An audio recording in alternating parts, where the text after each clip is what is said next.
Welcome back to another Pro Guys video. Today, we're going to be discussing 5 tips pros don't want you to know about Fortnite. Yeah, we're going to get real today. Playing Fortnite competitively or even in generally at a high level is extremely difficult. We all know that.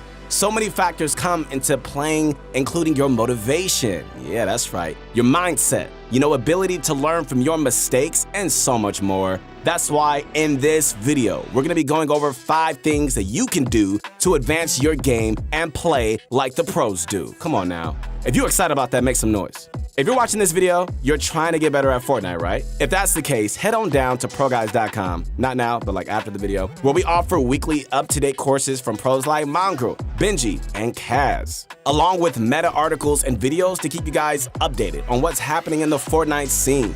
On top of all of that, we also offer 24/7 on-demand coaching from some of the best players in the game. So if you're looking to get better at Fortnite, you gotta check out ProGuys.com. Finally, one last thing before we get into this video, which I'm so pumped about. Let's do the question of the day. Today's question is, who is your favorite pro player and what do you like about them? Personally, I like watching Kanata, especially during Cash Cups. This guy is just so consistent and there's just a lot to learn from him. What's going on, guys? It is your motivation guy. That's right, your friend, the one and only Keith Allen. I'm back to inspire you to not only be great in this game, but also in life. I believe in you. Hey, pick up your head because you can do this. Whatever difficult task or challenge that is coming up ahead, just understand that when you get through it, you're gonna be a better person. That's how we grow. We grow through opposition. We grow through challenges, guys. So keep it up. If you're going through anything, know that you're growing. You're getting better. Connect with me on my new Insta at Your Motivation Guy. Now it's time to sit back, relax, and get my favorite candy. It's that bunch of crunch. Let's get this going. Fighting against or even playing with better players, man, it is one of the fastest and simplest ways to improve in Fortnite. Let's be real. Can I be real? If you're pretty good at the game and you just decide to just stump on your friends in creative or pub stump all day long, you're not going to be improving very much, if improving at all. Playing against players better than you, now that's gonna change the whole game, man. Whether it's in creative or in-game, that's gonna benefit you guys a ton. Let's discuss how to actually find good players to play against. We recommend hopping into the T1 Scrims Discord if you're on an NA East or your respective Scrim servers if you don't play East. From there, simply post in any looking for group chat that you're looking for someone to 1v1 box fight or build fight. We recommend doing whichever one you're worst at so you can improve more in less time. The biggest benefit of playing against better players is that they're going to perform at a higher level and do different techniques and strategies that an average player wouldn't. You can even ask them questions if you want, like how they even do the moves. Playing against players that are better than you guys is one of the easiest and most effective ways to improve as a player, and we highly recommend doing it, as opposed to just messing around and just fighting against players that you can easily beat. Like, what is that going to do for you? Nothing. The second trick pros use to play at a high level is they never lose motivation. Yep, I just said it, my favorite word. No, that's not my favorite word, that's my second favorite word. But it is motivation. You're probably wondering, all right, how does your motivation make you a better player? Well, I'm here to tell you because I'm your motivation guy. That's what I'm here to do. Let's look at the big picture. Sure, in 1 or 2 days, lack of motivation is not gonna hurt you. But in the long term, man, lack of motivation is gonna result in you practicing less. You're gonna focus less, and you're gonna have less drive to improve and reach your maximum potential. Come on now, you know I'm right. Your motivation is like one of the most overlooked factors for just that reason. Let me ask you this question. Would Booga have won the World Cup if he gave up, lost his focus, blew off practice and all of that? Of course not. In fact, he probably would have been at the bottom of the leaderboard. You probably would have never heard of him. This all leads to one thing, guys. Never give up. I'm gonna say that again. Never ever give up. No matter how hard it may get, if you feel like you're not improving, like it's not worth it, just don't give up. Please, don't give up. You can do this, all right? Pro players spent months, man, some of them have spent even years practicing and grinding to get that chance to go pro. It takes time, but if you can believe in yourself, I'm telling you, man, it's gonna pay off. Never lose your motivation. Never forget what you're working towards, okay? Another thing that ties in a bit in motivation is tilt. Tilt is anytime you get super angry at something in-game, whether it's purely bad luck, getting mad at yourself, or anything along those lines, all right? And just letting it impact you in your next few games. Tilt is something that you definitely want to avoid, and it is definitely avoided simply by remembering what you're working towards and just keeping up that motivation, all right? Alongside this, talking to other people with a positive mindset is super important, as having constant negative surroundings is going to reflect heavily on how you feel and how you think. Okay, so Kenneth explains tilt extremely well in this clip from this World Cup video on the 100 Thieves channel, so let's take a look. The meta for the World Cup, I'd say it's just not tilting, because that is the downfall for everyone. Like, when you get tilted, that's when it ends. Warming up correctly and effectively, oh my goodness, it's one of the most overlooked aspects of competitive play. If you're hopping on in 10 minutes before a tournament and just like quickly run through an edit course or free build a tiny bit, it's likely that you're going to be performing way below how you could be performing. Warming up, guys, is way more important than you actually believe. A high-quality, longer warm-up will absolutely pay dividends, especially in competitive play. If you're not warmed up, you're not going to be in the correct mindset when you're playing. You're not going to be able to build or edit as well, and your aim is going to be off, man. I guarantee you that. Everything is going to be completely out of whack. So we recommend finding that sweet spot, you know what I mean, of having a good warm-up and being ready to play, but also not being completely bored or burnt out because you've been playing too long. The most optimal time to warm up, guys, is about 45 minutes to an hour. This warm-up should consist of some building drills, editing drills, and some aim maps, whether they're in Fortnite Creative or Kovacs Aim Trainer. You can also play a pub match or two, dropping hot and playing for kills. So we also recommend a warm-up routine to help you guys better prepare for your competitive games. Let's discuss that real quick, all right? Your aim is the first thing you should warm up as soon as you hop on. We recommend 10 to 15 minutes of click timing and target switching drills on Kovacs for mouse and keyboard players, or just any creative aim map for people who play on a different platform or can't afford it. If you're on Kovacs, all right, we recommend these 4 scenarios: pat target switch, tile frenzy 180, vertical switching, and 6-tile jumbo frenzy.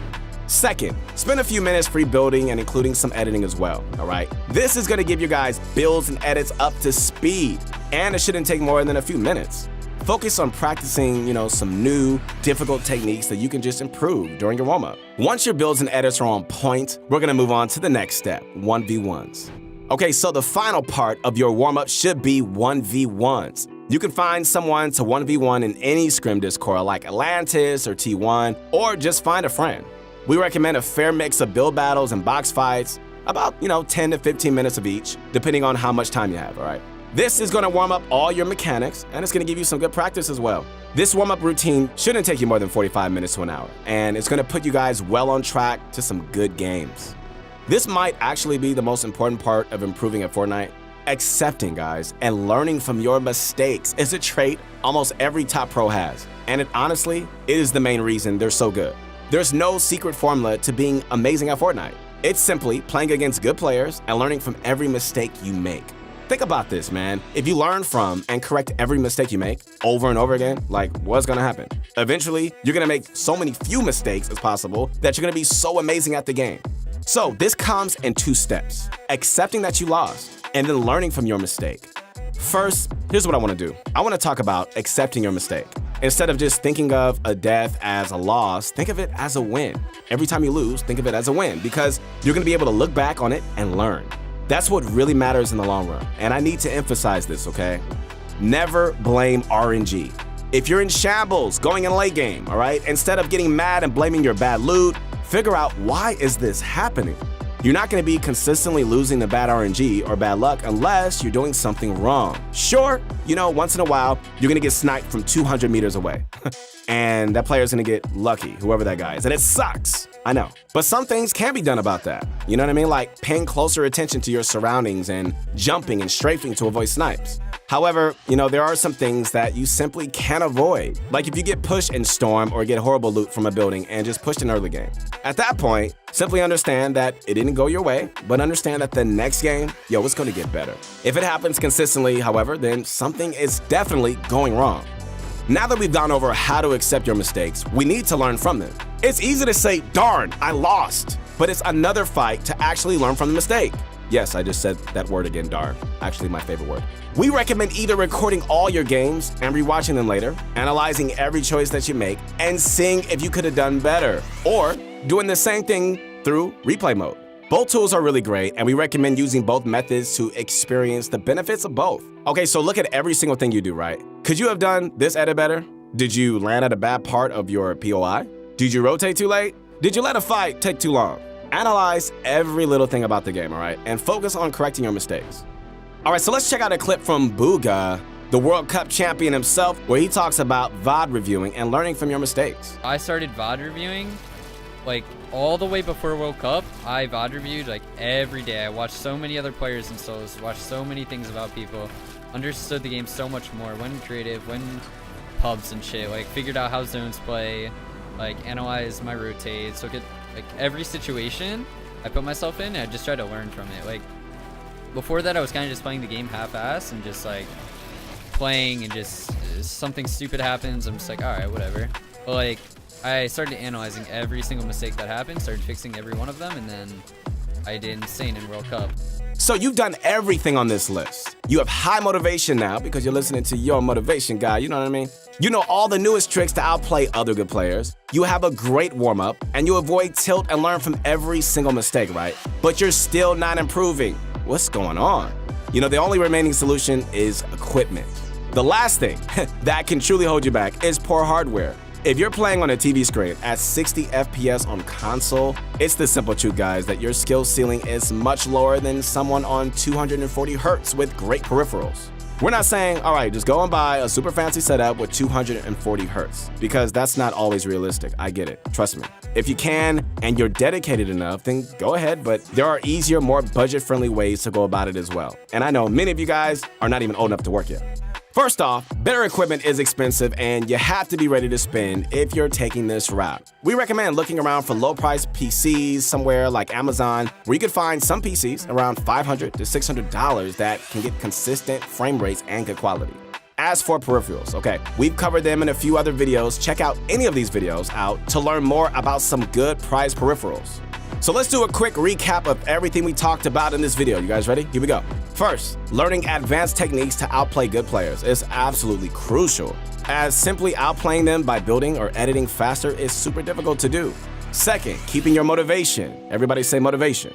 Yes. To practice and improve is one of the most overlooked aspects of Fortnite. It can be mentally draining, but you need to remember, guys, what you're working for. Motivation. Having a proper warm-up routine is something that you need to keep this in mind, as going into a tournament or a high-level game without being warmed up is a recipe for disaster. Fourth, accepting your mistakes and learning from them is the #1 factor that separates good players from the pros. You know, analyzing your gameplay and find every mistake that you make, and figure out how to avoid the same mistake in the future. Finally, you know, if you're still struggling after all of this, it's a good idea to upgrade some of your equipment, as having better equipment is going to increase your skill ceiling and likely make you better. All right, guys, once again, this is your motivation guy, the one and only Keith Allen. Just want to let you know that I believe in you. I am your #1 fan. I'm rooting for you, cheering for you to be great, not only in this game, but also in life. Come on now, we're doing life together. Make sure to connect with me on my new Insta at Your Motivation Guy. All right, guys, so that's going to be it for today's video. We really hope you enjoyed it. Don't forget to use code PROGUYS in the Fortnite item shop, where you can make any sort of purchases, as it just really helps us out, and we really do appreciate it, okay? Comment down below what you guys thought about this video and what you'd like to see next on the channel, because we really aim to bring you guys the best daily Fortnite content. So do us a favor by liking this video, subscribe to the channel, and show ProGuys.com some love for bringing you this video. Thanks for watching again, and we'll see you next time.